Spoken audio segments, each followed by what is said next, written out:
کار ژیانێکی شەرەفمەندانە ئامانجی تێکۆشانمان.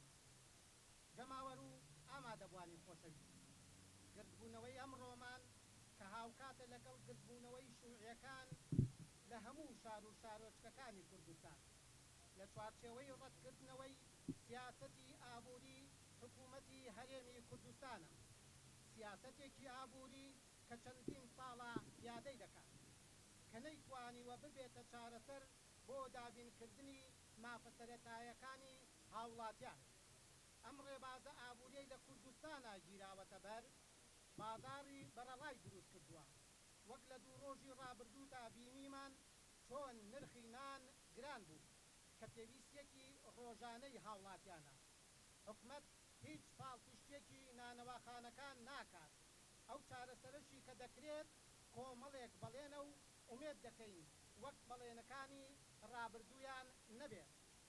لە چەند مانگی ڕابردوودا خۆتان شاهیدن چۆن نرخی سوودەمەنیان بەرز کردەوە، بعد چەند قات زیادی کردووە. بەردەوام باری سەرژانی ژیانی هاوڵاتیان قورستر دەبێت. لە ماوەی ڕابردوودا بینیتان چۆن مامەڵەی بریکارنامە وەکالەت لە دادنووس لە ژێر ناوی ڕێخستن و پێدانی کەرتی تایبەت نرخەکەی زیاد کرا. دەپرسین چی سوودێکی بۆ هاوڵاتیان بوو؟ ئامادەبوانی خۆشەویست، دەیان نەخۆشخانەی کەرتی تایبەت دروستکرا و ڕێگەی پێدرا. هەر لە ژنەکانی خۆیان ڕەخنەی کەمی خزمەتگوزاری و گرانی نرخەکانیان لێگرتن. مۆڵەتیان بەدەیان و قوتابخانەی ناحکومی و زانکۆی ئەهلیدا.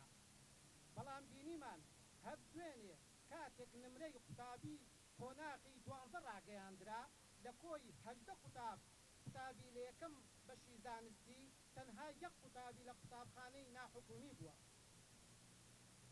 مۆڵەتیان بەدەیان پرۆژەی نیشتەجێبووندا، بەڵام نرخەکانیان دەبینین کە بایی هەزاران دۆلارە. ئایا ئەمە لە خزمەتی هاوڵاتیانی هەژار و بەشمەینەتی ئەم هەرێمەیە؟ بۆیە فراوانکردنی کەرتی تایبەت لە بوارەکانی تەندروستی و خوێندن، پێدانی وەزارەتی کارەبا بە کەرتی تایبەت، خۆدزینەوەی ئاشکرای حکومەت لە بەرپرسیارەتی و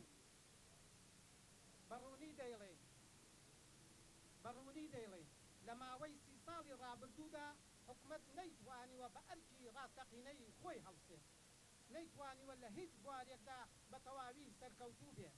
ئەوە بواری کارەبا، تەندروستی، ئاستی خوێندن، کشت و کاڵ، ئاو هەتا دوایی.